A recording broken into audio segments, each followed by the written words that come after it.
Today special ദോശയാണ് ഹോട്ടലിൽ. ഇന്ന് സുജ ടീച്ചർ വന്നിട്ടുണ്ടായിരുന്നു. ടീച്ചറുടെ പാട്ടുണ്ടായിരുന്നു. പാട്ട് കഴിഞ്ഞ് ഗുരുവായൂർ കൃഷ്ണനെ കണ്ട് തൊഴുത് ഉള്ളിൽ കടന്ന് എല്ലാം കഴിഞ്ഞ് ഞങ്ങൾ നാഷ്ട കഴിക്കാൻ വന്നു. ഹോട്ടലിൽ കഴിച്ചുകൊണ്ടിരിക്കുകയാണ്. ടീച്ചർ ശ്രുതിയാലയത്തിൻ്റെ അവതരണം ചെയ്തിരുന്നില്ല. ആ ടീച്ചറാണെന്ന് പാട്ട് പാടിയിരുന്നില്ലേ, വളരെ നന്നായി പാടിയിട്ടുന്നു. ഗുരുവായൂർ നന്നായിട്ടുണ്ടായിരുന്നു. ടീച്ചറിൻ്റെ മാതിരി തന്നെ സൗന്ദര്യമുള്ള പാട്ടും. ടീച്ചർ ഭയങ്കര ഭംഗിയായിട്ടുണ്ട് കാണാൻ, സ്റ്റൈലൊക്കെ ആയി. ടീച്ചർ വീട് എവിടെയാണ് സ്ഥലം? കുലമന്തൂർ പെരിന്തൽമണ്ണയിലാണ് സ്ഥലം. അവിടുന്ന് ചോദിച്ച് ടീച്ചർ കാലത്ത് വന്നതാണ്. കാലത്ത് വന്നിട്ട് 9 മണിൻ്റെ ഉള്ളിൽ ടീച്ചർ പാട്ടുണ്ടായിരുന്നു ഗുരുവായൂർ മേൽപ്പത്തൂർ ഓഡിറ്റോറിയത്തിൽ.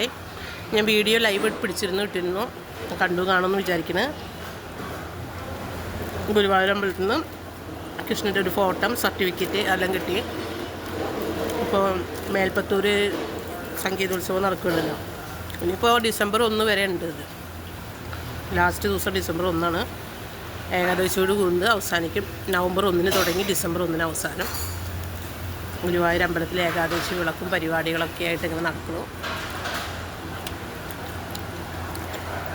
മക്കൾ എത്ര പേര് ടീച്ചർക്ക്? 2 കുട്ടികളാണ്. മൂത്ത മോള് ഡിഗ്രിക്ക് പഠിക്കുന്നു പട്ടാമ്പി ഗവൺമെൻറ് കോളേജിൽ. രണ്ടാമത്തെ മോള് 5th സ്റ്റാൻഡേർഡിലാണ്. അച്ഛനും മോളും ഒരേ സ്കൂളിലാണ്. അച്ഛനും ഹസ്ബൻഡും? ഹസ്ബൻഡ് +2 ലെക്ചറാണ്. അപ്പോൾ ചെന്നൈ സംഗീതോത്സവത്തിൽ നമ്മൾ ചെറുപ്പം മുതലേ 5 വയസ്സായി. എത്ര കൊല്ലമായി പാടുന്നു? ഇപ്പോൾ വർഷങ്ങളായിട്ട് ഇവിടെ. അതെ, പാടുന്നുണ്ട്. ഞാൻ ഒരു ഭാഗ്യമാണല്ലോ എല്ലാ കൊല്ലം തീർച്ചയായിട്ടും അത് കിട്ടാൻ പാടാൻ കഴിയണത് തന്നെ ഏറ്റവും വലിയൊരു ഭാഗ്യം. 5ാം ക്ലാസ്സിൽ പഠിക്കുമ്പോഴാണ് അരങ്ങേറ്റം കഴിഞ്ഞത്. അന്ന് തൊട്ട് പാടുന്നുണ്ട്. അത് നല്ല ഭാഗ്യമാണ്. തീർച്ചയായിട്ടും ഹസ്ബൻഡ് എല്ലാത്തിനും സപ്പോർട്ട് ചെയ്യുന്നില്ലേ? സപ്പോർട്ട് ചെയ്യുന്നതാണ്. അതൊരു ഭാഗ്യമാണ്. അല്ലെങ്കിലും ടീച്ചർ കുറച്ച് എല്ലാ പാട്ട് പ്രോഗ്രാമൊക്കെ ആയിട്ട് സ്കൂളിൽ കണ്ണൻ്റെ അനുഗ്രഹം കൊണ്ട് എല്ലാം അതുപോലെ തന്നെ. അതുകൊണ്ടാണ് സുനിത മേഡത്തിനെയും പരിചയപ്പെടാനും ഇതിൻ്റെ ഒരു ഭാഗമാകാനും സാധിച്ചത്. Thank you. എനിക്കും ഇത്ര നല്ലൊരു അനീതിക്കുട്ടീനെ കിട്ടിയ സന്തോഷമാണ് എനിക്ക്. അതുപോലെ തന്നെ ഞാൻ എത്ര സ്നേഹമുള്ള ഒരാൾക്കാരെ കണ്ടിട്ടേ ഇല്ല. അത്ര സ്നേഹമാണ് എന്നോട്. വരണം ഒരു ദിവസം അങ്ങോട്ട്. പാലക്കാടാണ് എൻ്റെ സ്വന്തം വീട്. സ്വദേശം വരെയും അവിടെയാണ്. പെരിന്തൽമണ്ണയാണ് സെറ്റിൽ ചെയ്തിരിക്കുന്നത്. അപ്പോൾ മോളൊക്കെ വന്നു കഴിഞ്ഞാൽ കുടുംബസമേതം വന്നിട്ട് തീർച്ചയായിട്ടും വരാം.